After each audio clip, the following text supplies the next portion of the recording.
Hello बच्चों, welcome back to the R K science classes. मैं हूं रोहित मेहता और आप देख रहे हैं आर के साइंस क्लासेस का यूट्यूब चैनल। दोस्तों, आज का लेक्चर जो मैं लाया हूं ये वाला, तो ये जो लेक्चर है वो कक्षा 10वीं के लिए, 10th के लिए ये लेक्चर लाया हूँ। 10 दिन बाद दूसरा लेक्चर लाया हूँ मैं 10th वाले बच्चों के लिए। तो हम बात कर रहे थे चैप्टर नंबर 5 की, अम्ल, क्षार और लवण, एसिड, बेस एंड साल्ट। तो हमने एसिड के बारे में देख लिया था, तीनों के बारे में देख लिया था वैसे तो, अम्ल, क्षार और लवण। और हमने कहा था कि इन तीनों को परिभाषित करने के लिए 3 वैज्ञानिक आए। कितने वैज्ञानिक आए? 3 वैज्ञानिक आए। सबसे पहले हमने बात की थी आर्हेनियस की। आर्हेनियस अवधारणा हमने पढ़ ली थी ना। इसके बाद आता है ब्रॉन्स्टेड लॉरी संकल्पना या अवधारणा, ब्रॉन्स्टेड लॉरी संकल्पना या अवधारणा। और इसके बाद तीसरा जो आता है वो है लुईस अवधारणा। तो ये 3 वैज्ञानिक थे, आर्हेनियस, ब्रॉन्स्टेड लॉरी, 2 अलग अलग हैं, है ना, और इसके बाद लुईस। तो ये तीनों वैज्ञानिकों ने टाइम पर अम्ल, क्षार और लवण तीनों को डेफिनेट या डिफाइन किया, परिभाषित किया। तो इन तीनों ने क्या किया, अम्ल, क्षार और लवण को, या अम्ल और क्षार मेन थे, इनको अपने तरीके से, अलग अलग तरीके से डिफाइन किया। तो देखिए, हमने आर्हेनियस की बात कर ली थी। क्या कहा था आर्हेनियस ने कहा था कि अम्ल तो वो हैं जो H+ देते हैं, जो H+ देते हैं वो अम्ल हैं। और आर्हेनियस ने क्षार किसे कहा था, तो बेस कहा था इसने कि जो OH- को दें, है ना। जो H+ देता है उसको आर्हेनियस ने अम्ल कहा, और जो OH- देता है उसको आर्हेनियस ने क्या कहा, बेस, क्षार कहा। चलिए, इतनी बात हमने कर ली थी। इसके एग्जांपल हमने कर ली थी H2SO4, ये सारे HCl जो है इसके प्रबल अम्ल थे, हाँ। तो इन सब के बारे में, प्रबल अम्ल, दुर्बल अम्ल, प्रबल क्षार, दुर्बल क्षार, इनके बारे में हमने पिछले लेक्चर में बात की थी। अगर आपने वो पिछला लेक्चर नहीं देखा है तो सबसे पहले आप उस लेक्चर को कंप्लीट करें, उसके बाद ही तुम्हें आगे समझ में आएगा। तो आज हम ब्रॉन्स्टेड लॉरी और लुईस अवधारणा, इन दोनों को कंप्लीट करेंगे। चलिए दोस्तों, सबसे पहले हम दूसरी कौन है दूसरी अवधारणा किसकी है, ब्रॉन्स्टेड लॉरी अवधारणा या संकल्पना। ब्रॉन्स्टेड लॉरी संकल्पना। देखिए दोस्तों, ब्रॉन्स्टेड एक अलग वैज्ञानिक है और लॉरी एक अलग वैज्ञानिक है। इन दोनों ने मिलकर एक संकल्पना दी, या एक अवधारणा दी, या एक सिद्धांत दिया, जिसे ब्रॉन्स्टेड लॉरी संकल्पना कहते हैं। कौन सी संकल्पना कहते हैं इसको? ब्रॉन्स्टेड लॉरी संकल्पना कहते हैं। अब ये संकल्पना क्या कह रही है अम्ल और क्षार के बारे में? तो देखिए, इन्होंने बताया कि अम्ल कौन है और क्षार कौन है। देखो, ब्रॉन्स्टेड लॉरी ने बताया कि जो H+ दाता हैं वो तो अम्ल हैं। जो H+ दें, यानी कि जिनको जब जलीय विलयन में ऐसे पदार्थों को घोला जाता है तो वो H+ रिलीज करते हैं, मुक्त करते हैं। तो ऐसे पदार्थों को तो ब्रॉन्स्टेड और लॉरी ने अम्ल कहा। और जो क्षार हैं उसको क्या बताया कि जो प्रोटॉन ग्राही होते हैं, ये तो H+ दाता हैं, और क्षार कौन है, जो H+ ग्राही हैं। तो आर्हेनियस की मुख्य संकल्पना जो है, सॉरी आर्हेनियस की नहीं, ब्रॉन्स्टेड लॉरी की संकल्पना है, वो केवल और केवल किस पर डिपेंड करती है, H+ पर। यानी H+ दाता है तो उसको क्या कहा, अम्ल कहा, और H+ अगर ग्राही है तो उसको क्षार कहा।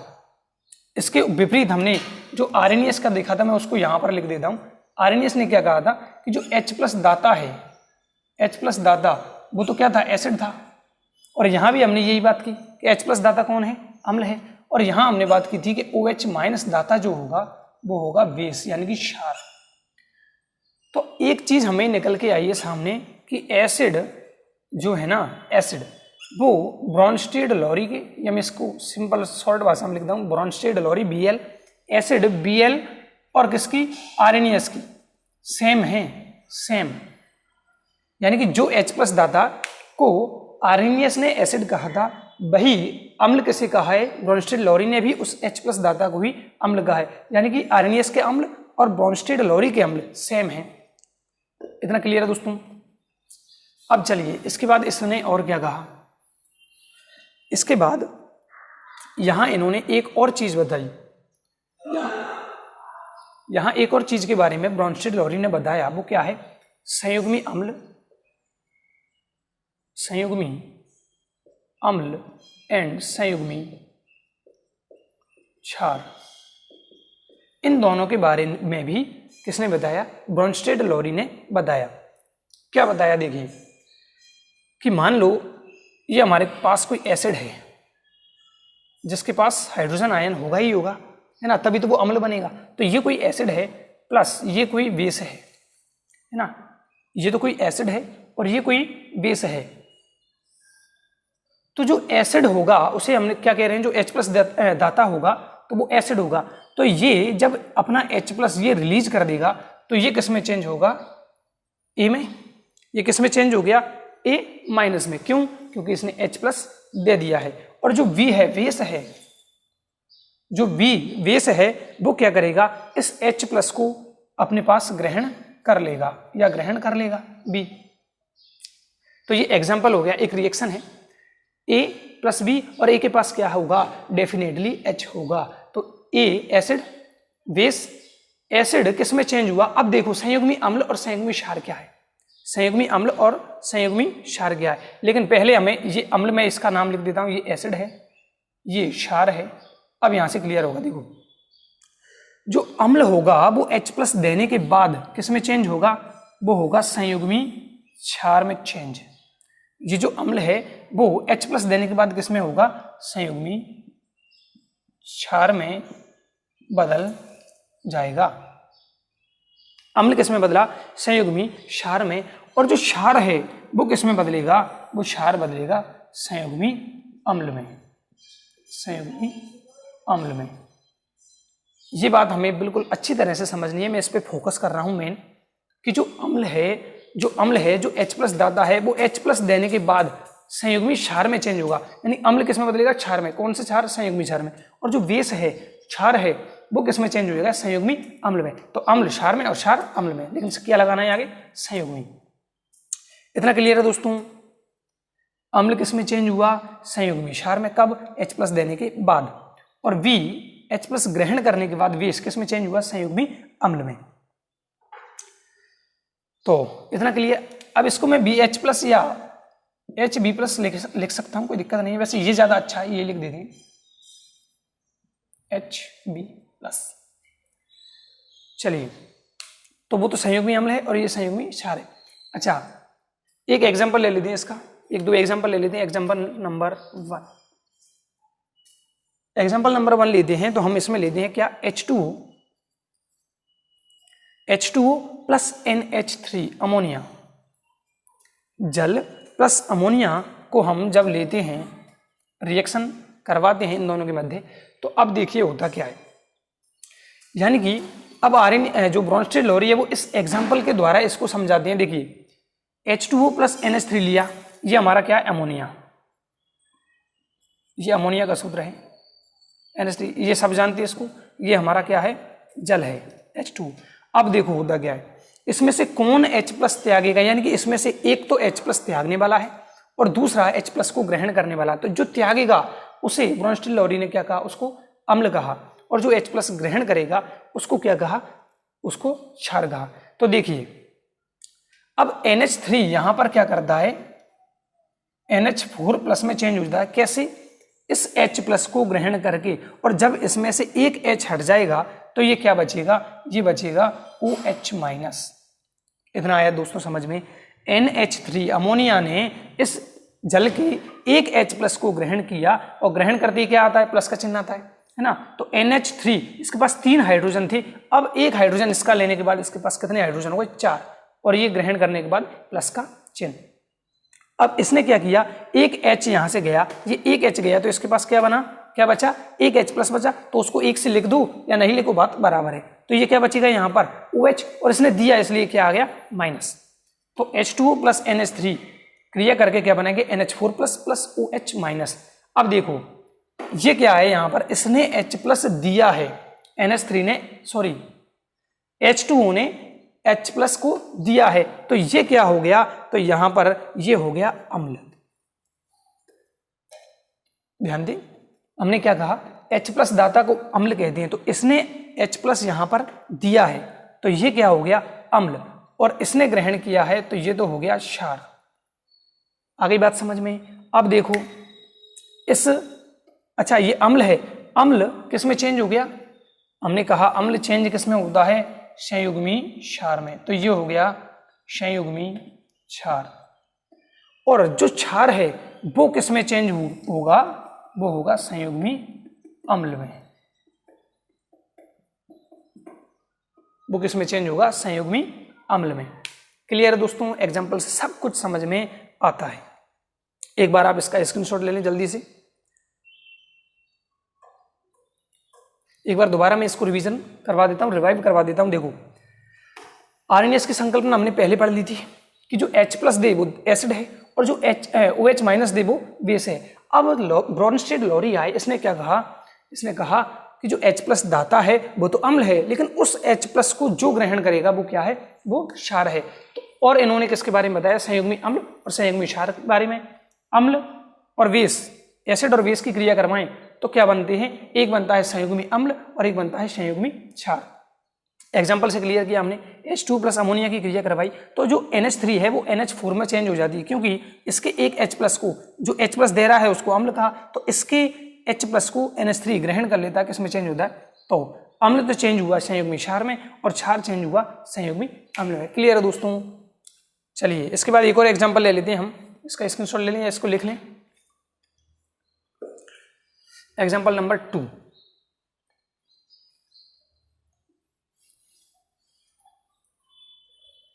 पहला एग्जाम्पल तो किसका लिया, H2+ NH3। अब दूसरा एग्जाम्पल हम लेते हैं, एग्जाम्पल नंबर 2। देखिए इस एग्जाम्पल में मैं ले रहा हूं HCl और H2O। किसको ले रहा हूं, HCl हाइड्रोक्लोरिक एसिड है ना, और H2O। अब देखो जब इनके मध्य रिएक्शन होगी तो क्या होने वाला है, देखिए। अच्छा हम यहाँ पर तो कॉफी किताब में तो हम क्या करते, इसको ही बना देंगे H3O+, या फिर इसमें जोड़ दें H2Cl, कुछ भी कर सकते हैं, लेकिन वास्तव में ऐसा होना चाहिए, यानी कि ये रिएक्शन जो हम लिख रहे हैं ना वो लैब में या प्रयोगशाला में होनी चाहिए, तब ये सिद्ध होगी।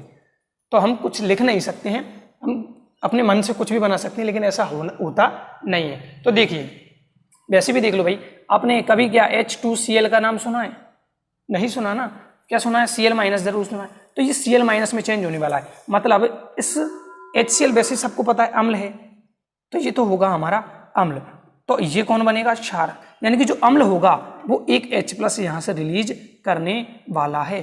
अम्ल किसे कहा था, जो H+ दे, तो ये H+ देकर किसको देगा, H3O+ बन जाएगा ये। तो ये तो बन गया H3O+, क्या बन गया, H3O+ ग्रहण करने के बाद, और ये किस में चेंज होगा, H+ देने के बाद ये चेंज हो गया Cl- में। तो ये हो गया अम्ल और ये हो गया क्षार। तो ये क्या बने, देखो अम्ल किस में चेंज हुआ है, संयुग्मी क्षार में, तो ये तो हो गया संयुग्मी क्षार है ना।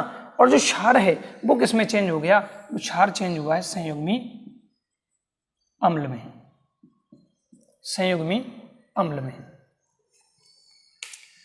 तो ये एग्जाम्पल से हम इन दोनों चीजों को, या दो एग्जाम्पल ले लिए हमने, और इन दोनों चीजों को, संयुग्मी अम्ल कौन है, संयुग्मी क्षार कौन है, इन दोनों को हमने क्लियर कर लिया है ना। अब मैं कुछ क्वेश्चन दे रहा हूं भाई, CW क्लास वर्क, उसको तुम्हें इस वीडियो को पॉज करना है, जैसे मैं क्वेश्चन लिख दूंगा वीडियो को पॉज करना है और आंसर खुद करने हैं, उसके बाद मुझे कमेंट करना है, ठीक है। उसके आंसर मैं कल बताऊंगा, यानी अगली वीडियो में बताऊंगा। आपको क्या करना है, समझ में आ गया है तो मुझे कमेंट करके जरूर बताना कि सर इसका आंसर ये होने वाला है, इसका आंसर मैं अगली वीडियो में बताऊंगा फिर। चलिए क्वेश्चन CW,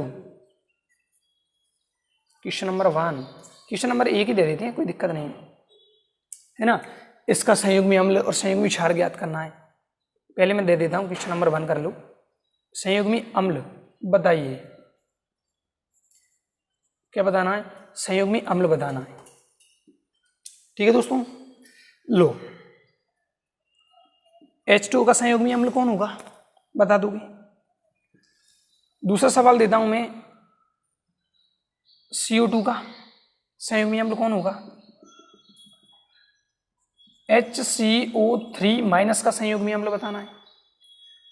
ठीक है, एक क्वेश्चन ये हो गया। संयुग्मी क्षार बताइए, संयुग्मी क्षार बताइए, या बताना है तुम्हें, क्या करना है, संयुग्मी क्षार बताना। या दिखाई दे रहा है? हाँ, पहला इसमें मैं दे देता हूं, एक अभी क्वेश्चन आया था वैसे, चलो इसका ही बताना है। एक तो HCO3 माइनस का, HCO3 माइनस का एक तो संयुग्मी अम्ल बताना, फिर इसका संयुग्मी क्षार बताना है। थोड़ा ये लेवल बड़ा है, 11th क्लास में सीखोगे डिटेल में। H2SO4 ले लो, है ना, या ठीक है ले लो H2SO4। तो ये क्वेश्चन तुम्हें करने हैं। वीडियो को पॉज करो मत करो, कोई दिक्कत नहीं है, क्योंकि मैं अगर पॉज करके करवा दा तो मैं खुद यहाँ आंसर देता, लेकिन मैं यहाँ पर आंसर इनके नहीं दे रहा हूँ, इनके आंसर मैं अगले वीडियो में दूंगा। तो चलिए स्क्रीनशॉट ले लें जल्दी, हो गया? चलो, तो जो एसिड है वो संयुग्मी क्षार में चेंज होता है। एसिड किस में? संयुग्मी क्षार में। और क्षार किस में? संयुग्मी अम्ल में चेंज होता है। अब ये संकल्पना फेल क्यों हुई, ये संकल्पना फेल क्यों हुई, इसके बारे में बात करते हैं। तो देखिए, इसने कहा कि H+ से सारा सिस्टम चलता है, H+ दे तो अम्ल है, H+ ग्रहण करे तो क्षार है। लेकिन ऐसे अम्ल और क्षारों के बारे में ये क्लियर नहीं कर पाया कि जिनके पास H+ तो है ही नहीं, हाइड्रोजन तो है ही नहीं, जैसे CO2, SO2, BF3, इनके बारे में ये सिद्धांत या ये संकल्पना क्लियर नहीं कर पाई कि ये अम्ल है या क्षार है, ये अम्ल है या क्षार है, ये एसिड है या बेस है, पता नहीं। तो ये संकल्पना यहाँ पर फेल हो जाती है। इनकी प्रकृति के बारे में ब्रोंस्टेड और लॉरी नहीं बता पाए। तो अब हम चलते हैं अगली संकल्पना के बारे में पढ़ेंगे, जिसका नाम है लुईस संकल्पना। कौन सी संकल्पना? लुईस संकल्पना। चलिए तीसरी हेडिंग डालेंगे, लुईस संकल्पना।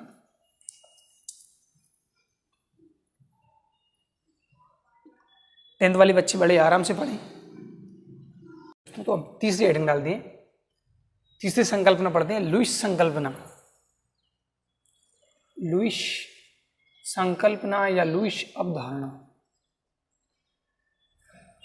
देखो, महान वैज्ञानिक लुईस का नाम बार बार आता रहता है, केमिस्ट्री में तो विशेषकर आता रहता है ना। 11th 12th में खूब पढ़ोगे लुईस की संरचना है, लुईस स्ट्रक्चर। तो चलिए, लुईस संकल्पना यानी कि लुईस जो वैज्ञानिक थे वो अम्ल और क्षार के बारे में अपनी क्या सलाह देते हैं, क्या राय देते हैं, क्या परिभाषा देते हैं अम्ल क्षार की, वो देखते हैं। इन्होंने क्या कहा, अच्छा अभी तक हमने क्या पढ़ा था कि जो H+ दे वो तो अम्ल है, यानी कि दाता अम्ल है। लेकिन इन्होंने कहा कि जो इलेक्ट्रॉन युग्म दाता होंगे, इलेक्ट्रॉन युग्म दाता होंगे वो क्षार होंगे, है ना। अभी तक हमने क्या पढ़ा, दाता जितने थे वो अम्ल थे, लेकिन ये चलता है उल्टा। जो दाता होगा किसको दे रहा है? इलेक्ट्रॉन युग्म को। इलेक्ट्रॉन युग्म क्या है अभी बात करते हैं। और ये क्षार कहा है इसने जो दे रहा है, और जो इलेक्ट्रॉन युग्म दाता है वो तो क्षार हो गया, और जो इलेक्ट्रॉन युग्म को ग्रहण करता है या ग्राही होता है वो इसने कहा अम्ल है। परिभाषा क्लियर होनी चाहिए। वे पदार्थ या वे यौगिक जो इलेक्ट्रॉन युग्म त्यागते हैं या देते हैं वो तो इसने क्षार कहा, और जो इलेक्ट्रॉन युग्म को ग्राही यानी ग्रहण करते हैं वो इसने क्या कहा? अम्ल कहा। यानी त्यागने वाले कौन हैं? जो इलेक्ट्रॉन त्यागते हैं, है ना, वो तो क्षार है। अब इलेक्ट्रॉन युग्म क्या है? देखिए, इलेक्ट्रॉन तो ये इलेक्ट्रॉन को E- से लिख देते हैं, बड़ा लिख देता हूं थोड़ा। और युग्म की बात करते हैं तो भैया 2 इलेक्ट्रॉन की बात चल रही है। युग्म मतलब पेयर मतलब 2 इलेक्ट्रॉन, ठीक है। तो 2 इलेक्ट्रॉन की बात चल रही है यहाँ पर, इलेक्ट्रॉन युग्म। तो 2 इलेक्ट्रॉन जो दाता है वो क्षार है, 2 इलेक्ट्रॉन अगर कोई ग्रहण कर रहा है तो वो अम्ल है। तो अम्ल में इसकी, अच्छा इसी कब की बात चल रही है? ये चल रही है 1923 की बात। तो मैं बुक के अनुसार इसकी एक बार डेफिनेशन पढ़ देता हूं कि सन 1923 में लुईस ने एक संकल्पना दी जिसके अनुसार अम्ल वे पदार्थ हैं जो इलेक्ट्रॉन युग्म ग्रहण करते हैं। अम्ल वे पदार्थ हैं जो इलेक्ट्रॉन युग्म ग्रहण करते हैं या ग्राही होते हैं, और क्षार वे पदार्थ हैं जो इलेक्ट्रॉन युग्म दाता हैं या त्यागते हैं। ठीक है दोस्तों, तो ये तो हो गई डेफिनेशन वाली बात। क्लियर है दोस्तों, परिभाषा समझ में आनी चाहिए। अभी मैं दोबारा बता देता हूँ, आरएनएस जो पढ़ा था, H+ दाता, उसने क्या कहा था इसको, उसने इसको एसिड कहा था, और इसी ने आरएनएस ने क्या कहा था, OH- जो दाता होगा, OH- देगा, उसको इसने बेस कहा था। फिर आए हमारे ब्रॉन्स्टेड और लोरी, इसने क्या कहा, जो H+ दाता है वो तो एसिड है, और जो H+ ग्राही है वो क्या है, बेस है। ये क्लियर होनी चाहिए। इसके बाद आया हमारा लुईस। तो लुईस क्या कह रहा है, जो अब इसमें H+ और OH- कोई मतलब नहीं है, ये चलता है इलेक्ट्रॉन पर। लुईस किस पर चलता है, इलेक्ट्रॉन पर। तो इलेक्ट्रॉन जो ग्राही है, इलेक्ट्रॉन ग्राही है, ये देखो, या इलेक्ट्रॉन युग्म ग्राही है, वो तो एसिड है, और जो इलेक्ट्रॉन त्यागता है या दाता कहते हैं, त्यागता है या दाता है, वो बेस है। तो ये 3 सिद्धांत पर हमारी तीनों परिभाषाएं चलती है। तीनों के बारे में हमें डिटेल से याद करना था और बढ़िया इनको समझना था। मैंने समझाने की पूरी कोशिश की है, फिर भी कमी रह जाती है, क्योंकि केमिस्ट्री इतनी स्ट्रांग नहीं मेरी जितनी केमिस्ट्री की टीचर की होगी। ठीक है, तो ये 3 प्रकार की परिभाषाएं थी, तीनों वैज्ञानिकों की हमने समझ ली। अभी इसको और डिटेल में चलते हैं, चलो इसको एक बार नोट कर लेना, तीनों एक शॉर्ट में। तो इलेक्ट्रॉन युग्म में समझ गए, मतलब 2 इलेक्ट्रॉन की बात चल रही है। एग्जाम्पल से समझते हैं इसको। एग्जाम्पल देखो, मैं लेता हूं BF3 + NH3, BF3 और NH3, BF3 और NH3, मैंने ये दोनों ले लिए। अब देखो भाई, इनमें से एक तो वो है जो इलेक्ट्रॉनों को त्यागने वाला है, इलेक्ट्रॉनों को त्यागने वाला यानी कि क्षार कहलाएगा, और एक है जो इलेक्ट्रॉन ग्रहण करेगा, वो कहलाएगा अम्ल। तो देखिए, अब जो NH3 है, इसके पास 2 इलेक्ट्रॉन होते हैं फ्री।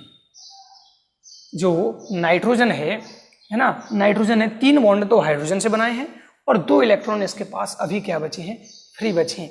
अब देखो दोस्तों, इलेक्ट्रॉन किसके पास फ्री हैं, किसके पास नहीं है, किसके इलेक्ट्रॉन पूरे बंधे हुए हैं, इसके बारे में शायद आपने कक्षा 9 में पढ़ा होगा, और अगर नहीं पढ़ा है तो इसको अभी याद कर लें कि नाइट्रोजन में, मतलब NH3 में नाइट्रोजन के पास 2 इलेक्ट्रॉन फ्री हैं, है ना। जो बॉन्ड बनाएगा, ठीक है दोस्तों, ये 2 इलेक्ट्रॉन वो इसको देने वाला है। अब ये थोड़ी सी प्रॉब्लम है कि सर हमें तो ये भी पता नहीं है कि किसके पास कितने इलेक्ट्रॉन होते हैं और कौन किसको देने वाला है ना, कितने लोन पेयर हैं, कितने नहीं हैं। लोन पेयर मतलब इसी को बात करते हैं, इलेक्ट्रॉनों का युग्म लोन पेयर कहलाता है, 11th में सीखोगे ना। तो अभी इसके लिए थोड़ा सा मैं इतना समझा नहीं पाऊंगा, क्योंकि वीडियो हमारा लंबा चौड़ा होने वाला है फिर। तो अभी याद कर लें, BF3 और NH3 के पास 2 इलेक्ट्रॉन पहले से मौजूद हैं।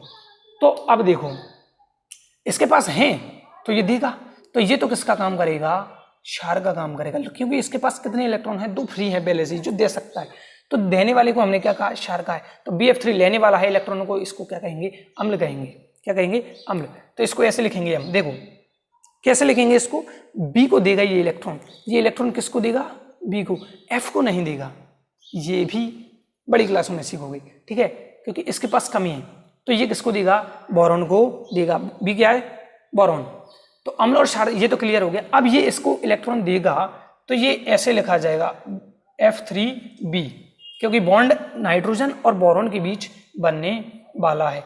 किसको दिए इलेक्ट्रॉन, नाइट्रोजन ने दिए बोरॉन को, तो ये चिन्ह लग गया, उपसह संयोजक बंध का चिन्ह है, और ये NH3 नहीं आई समझ में, मुझे पता है। दोबारा सोचिए, ऐसे इसके पास इलेक्ट्रॉन है और ये देना किसको चाहता है, B को। तो B और N के बीच बॉन्ड बनेगा, N और B के बीच बॉन्ड बना है, F3 आगे जोड़ दो, पीछे जोड़ दो, कहीं भी जोड़ दो भाई, कोई दिक्कत नहीं है। हाँ, अगर इसको मैं ऐसे लिखता BF3 और ये इलेक्ट्रॉन दिए किसने, NH3 ने, तो अपन इससे क्या समझते कि इस नाइट्रोजन के पास इलेक्ट्रॉन थे और दिए किसको, F को, लेकिन ऐसा होता नहीं है, किसको देना उसको, B को। तो ऐसे लिखा है, और ये चिन्ह क्या है, ये उपसह संयोजक बंध का है, उपसह संयोजक बंध। ये बंधों के बारे में भी तुमने शायद 9th में पढ़ा लिया है, अच्छी तरह याद होगा। नहीं होगा तो अब हमें यूं नहीं कि 9th पढ़ाएं, नहीं 9th नहीं पढ़ाएंगे हम। क्लियर है दोस्तों। तो जिसने अम्ल क्या है? इलेक्ट्रॉन युग्म ग्राही। तो ये तो हो गया अम्ल, क्योंकि इसने इलेक्ट्रॉनों को इलेक्ट्रॉन युग्म यानी कि 2 इलेक्ट्रॉन, ये 2 इलेक्ट्रॉन ऐसे दिखा सकते हैं, इलेक्ट्रॉन को कैसे भी दिखा सकते हैं, ऐसे भी दिखा सकते हैं, ई लिखे भी दिखा सकते हैं, कोई दिक्कत वाली बात नहीं है। तो ये जो नाइट्रोजन था या NH3 था, ये क्षार है क्योंकि इसके पास इलेक्ट्रॉन युग्म है और ये देने वाला है। तो जो इलेक्ट्रॉन युग्म देगा वो क्षार है और जो इलेक्ट्रॉन युग्म को लेगा वो अम्ल है। तो ये रिएक्शन कंप्लीट होती है। अब टाइम देख लेता हूं एक बार, कितना हो गया? 8:42, कोई दिक्कत नहीं। अब देखिए 2 परिभाषाएं आ रही हैं, लुईस अम्ल की और एक आ रही है लुईस क्षार की। लुईस का एसिड कौन है और लुईस का बेस कौन है? देखिए हमें क्लियर है कि अम्ल कौन है भाई? इलेक्ट्रॉन युग्म ग्राही। इलेक्ट्रॉन युग्म ग्राही पदार्थ तो क्या कहलाएंगे? लुईस के अम्ल कहलाएंगे। और इलेक्ट्रॉन युग्म दाता जो होंगे वो क्या कहलाएंगे? वो लुईस के क्षार कहलाएंगे। तो तीनों परिभाषाएं आपको क्लियर होनी चाहिए, कौन किसके अनुसार अम्ल है, कौन किसके अनुसार बेस है यानी क्षार है। अब देखिए, अब और ये क्या कह रहा है, मतलब इसका मतलब क्या है? इलेक्ट्रॉन युग्म ग्राही मतलब इसके पास इलेक्ट्रॉन की कमी है। क्या है? इसके पास इलेक्ट्रॉन की कमी। तो यानी कि जिसके पास इलेक्ट्रॉन की कमी है वो क्या होगा? लुईस का अम्ल होगा। तो इनके पास, या जो अम्ल का काम करेंगे, तो इनके पास इलेक्ट्रॉन की कमी होगी। इनके पास क्या होगा? इनके पास इलेक्ट्रॉन की कमी होगी। यानी कि इलेक्ट्रॉन की कमी वाली यौगिक, इलेक्ट्रॉन की कमी वाली यौगिक किसके समान कार्य करते हैं? लुईस के अम्ल के समान कार्य करते हैं। और अब इसके एग्जाम्पल की बात करते हैं, ऐसे कौन कौन हैं जो लुईस अम्ल की तरह काम करते हैं। तो इसके एग्जाम्पल में आते हैं, देखिए BF3, जिसको कौन नहीं समझा पाया था, इससे पहले जो हमने पढ़ी थी वो नहीं समझा पाया था कि CO2 क्या है, SO2 क्या है और BF3 क्या है। तो यहाँ आकर हमें क्लियर हो जाता है कि BF3 एक क्या है? एसिड है। किसके अनुसार? लुईस के अनुसार। तो लुईस एसिड है कौन? BF3। इसके बाद AlCl3, BF3 AlCl3, aluminium try chloride, boron try fluoride, पूरे नाम है इनके, boron try fluoride, aluminium try chloride. चलिए, तो BF3 AlCl3, इसके बाद सोडियम और मैग्नीशियम जी। तो ये होते हैं हमारे कौन? लुईस के अम्ल। तो एक चीज हमें साधारणतः धनायन, ये धनायन है, तो ये धनायन क्या होंगे? धनायन जो होते हैं वो लुईस के अनुसार एसिड का काम करते हैं। किसके अनुसार? लुईस के अनुसार धनायन जो किसका काम करेंगे? लुईस के अनुसार किसका? अम्ल का काम करेंगे। और दूसरी बात, इनका अष्टक अपूर्ण होगा। अष्टक अपूर्ण, जिनका अष्टक अपूर्ण होगा वो भी किसके समान कार्य करते हैं? लुईस के अम्ल के समान। अष्टक अपूर्ण, अष्टक का मतलब क्या है सर? ये मान लो नाविक है, पहली कोश है, ये पहली कक्षा है ना, ये दूसरी है। तो पहली कक्षा में तो हमारे कितने इलेक्ट्रॉन भरे जाते हैं? 2 इलेक्ट्रॉन भरे जाते हैं। इसके बाद जितनी कक्षाएं, उनमें अगर अष्टक अपूर्ण मतलब 8 इलेक्ट्रॉन नहीं है तो वो किसके समान करेंगे काम? लुईस के अम्ल के समान। जैसे मान लो इसके पास कितने इलेक्ट्रॉन है? एक यहाँ और एक यहाँ, मान लो कहीं भी हो सकते हैं, कोई दिक्कत वाली बात नहीं है इलेक्ट्रॉन है ना। और ऐसे नहीं, ऐसे भी बना सकते हैं, कोई दिक्कत नहीं। अब मैंने 4 बना दिए, 2 और 2 4। तो इनके पास क्या अष्टक पूर्ण है या अपूर्ण है? यानी कि 8 इलेक्ट्रॉन अगर हैं तो इसको कहेंगे अष्टक पूर्ण, और 8 नहीं है तो अपूर्ण। तो ये इसके पास कितने? 4, तो अपूर्ण हो गया। तो ये लुईस के अनुसार क्या हुआ? अम्ल हुआ। चलिए आगे। तो ये क्लियर होता है कि लुईस के अम्ल कौन कौन है। पहली बात, जो इलेक्ट्रॉन युग्म ग्राही होंगे, ग्रहण कब करेंगे? जब उनके पास इलेक्ट्रॉन की कमी होगी, है ना। तो BF एग्जाम्पल की बात करते हैं, BF3 AlCl3, aluminium trichloride, sodium धनायन और मैग्नीशियम धनायन। यानी कि धनायन किसका काम करेंगे? लुईस अम्ल का। और साथ में जिनका अष्टक अपूर्ण है वो भी किसका काम करेंगे? लुईस के अनुसार अम्ल का काम करेंगे। अब बात करते हैं हम लुईस के क्षार की। तो देखिए, इनके पास इलेक्ट्रॉन की कमी थी, तो इनके पास क्या होगा? इलेक्ट्रॉन दे रहे हैं ना भाई, तो इलेक्ट्रॉन इनके पास ज्यादा है, तो इलेक्ट्रॉन की अधिकता, इलेक्ट्रॉन की अधिकता वाले यौगिक, इलेक्ट्रॉन की अधिकता वाले यौगिक किसके समान कार्य करेंगे? लुईस के अनुसार क्षार होंगे। वो क्या करेंगे? जो इलेक्ट्रॉन देंगे, यानी कि देंगे कब? जब उनके पास इलेक्ट्रॉन ज़्यादा होंगे। तो ज़्यादा इलेक्ट्रॉन होंगे तो वो किसके समान कार्य करेंगे? लुईस के क्षार के अनुसार काम करेंगे। अब यानी कि इनके पास इलेक्ट्रॉन युग्म है, इनके पास क्या है? इलेक्ट्रॉन युग्म है। कितना इलेक्ट्रॉन युग्म हो सकता है? 1 2 3, कितने भी इलेक्ट्रॉन युग्म हो सकते हैं ना, ज़्यादा भी नहीं होते, ऐसा नहीं 10 20 50, है ना। तो इलेक्ट्रॉन युग्म अधिकता वाले यौगिक किसके समान कार्य करेंगे? लुईस के अनुसार क्षार होंगे वो। अब इसके एग्जाम्पल की बात करते हैं तो H2O, H2O। अब देखो मैं एक थोड़ी सी आपको समझा देता हूं, इसके पास कितने लोन पेयर हैं या कितने इलेक्ट्रॉन युग्म हैं। देखो भाई H2, तो ऑक्सीजन में ऑक्सीजन का परमाणु क्रमांक नंबर कितना होता है? 8। कितना होता है? 8। तो इसके पास इलेक्ट्रॉन भी कितने हो गए? 8। इलेक्ट्रॉन बराबर 8। तो ये तो इसका मान लो नाविक है। पहली कोष, कौन सी कोष? पहली कोष 2 इलेक्ट्रॉन, दूसरी कोष है ना, दूसरी कोष में अब कितने बच रहे हैं? 6। 8 है ना टोटल, तो 1 2 3 4 5 6, तो ये हो गए इसके पास 8 इलेक्ट्रॉन हो गए। लेकिन इसके पास क्या? 2 हाइड्रोजन जुड़े हुए हैं। तो और हाइड्रोजन के पास कितना इलेक्ट्रॉन होता है? 1। तो एक एक उसको दे देगा। तो मान लो ये एक हाइड्रोजन ले गया और एक ये दूसरा हाइड्रोजन ले गया, तो इसके पास कितने इलेक्ट्रॉन बाकी हैं? इसके पास 4 इलेक्ट्रॉन फ्री हैं। 2 इलेक्ट्रॉन तो ये फ्री हैं और 2 इलेक्ट्रॉन इसके पास ये फ्री हैं। तो 2 लोन पेयर हैं, यानी कि 2 इलेक्ट्रॉन युग्म हैं। तो एक इलेक्ट्रॉन युग्म मैंने ये बनाया और एक इलेक्ट्रॉन युग्म मैंने ये बनाया। तो ये हो गया H2O। बात क्लियर आई? इससे थोड़ा सा आइडिया लगा होगा कि हाँ सर ये तो 9th में पढ़ा था, है ना। ऐसा चित्र नहीं होता, तो समझाने के लिए। तो H2O, इसके बाद NH3। अरे अभी तो समझा था, ये रहा। कितने लोन पेयर? एक लोन पेयर, यानी कि 2 इलेक्ट्रॉन और या फिर एक इलेक्ट्रॉन युग्म। H2 NH3। इसके बाद जो ऋणायन होंगे OH माइनस क्या है? इसके पास धनायन थे तो इसके पास ऋणायन कर दो OH माइनस। इसके बाद एक और पढ़ा था अभी हमने Cl माइनस, यानी कि जो ऋणायन होंगे, ऋणायन वो किसके समान कार्य करेंगे? लुईस के अनुसार क्षार के काम करेंगे। जिनके पास इलेक्ट्रॉन युग्म है वो भी क्षार, और जिनको ये देने वाले हैं ना, दे के तो माइनस आया चार्ज, तो ये भी किसके समान काम करेंगे? लुईस क्षार के। तो इन्होंने दिए और इन्होंने भी दिए। देने वाले क्या होते हैं? देने वाले क्षार होते हैं, और इन्होंने ये लेने वाले हैं, तो ये क्या होंगे? लुईस के अनुसार अम्ल। तो यहाँ पर ये हमारी बात कंप्लीट होती है कि जितने 3 वैज्ञानिक आए थे ना, आर्नियस, बर्नस्टीन, लॉरी और लुईस, उन तीनों के अनुसार हमने इनको समझ लिया है कि कौन अम्ल है, कौन क्षार है। तो उम्मीद करता हूं भाई ये वीडियो पसंद आया होगा, और 10th वाले बच्चों जिसको नहीं आया समझ में, दोबारा देखो, समझ में आएगा। बड़ी इजी तरीके से समझाया, फिर भी कहीं ना कहीं कमी रह जाती है भाई। हर एक टीचर क्योंकि परिपूर्ण नहीं है कि मैं मैथ्स भी पढ़ा दूँ, साइंस भी पढ़ा दूँ, साइंस भी हर एक चीज़ समझा पाऊँ, जरूर नहीं होता। तो फिर भी अगर आपको समझ में आया है, वीडियो पसंद आया है, तो एक लाइक बनती है। लाइक किए बिना मत जाना इस वीडियो को, है ना। मेहनत करनी पड़ती है मुझे केमिस्ट्री पर। तो स्क्रीनशॉट ले लें इसका एक बार।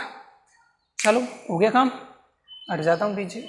चलो, तो थैंक यू वेरी मच दोस्तों, हमारे साथ बने रहने के लिए। पूरा वीडियो जरूर देखें, और अंत में कहता हूँ मैं, ये पूरे वीडियो जरूर देखें। शुरू में कहें तो बात बने। तो थैंक यू वेरी मच दोस्तों अगेन ना, हमारी वीडियो देखने के लिए। और घर पे रहकर आज जैसे 25 तारीख है, 25 अगस्त है, 1 सितंबर से स्कूल खुलने की कोई उम्मीद मुझे तो नज़र नहीं आ रही है, क्योंकि कोरोना के ऊपर है स्कूल खुलना नहीं खुलना।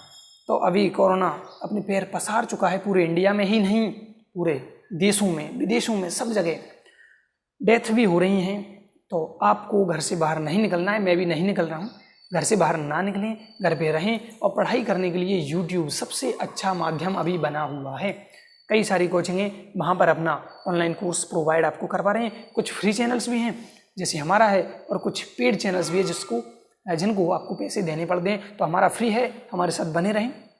और जिनको पेड तरीके से पढ़ना है वो पेड तरीके से फीस जमा करा कर भी पढ़ सकते हैं। थैंक यू वेरी मच दोस्तों, tata bye bye, see you, Bharat माता की जय।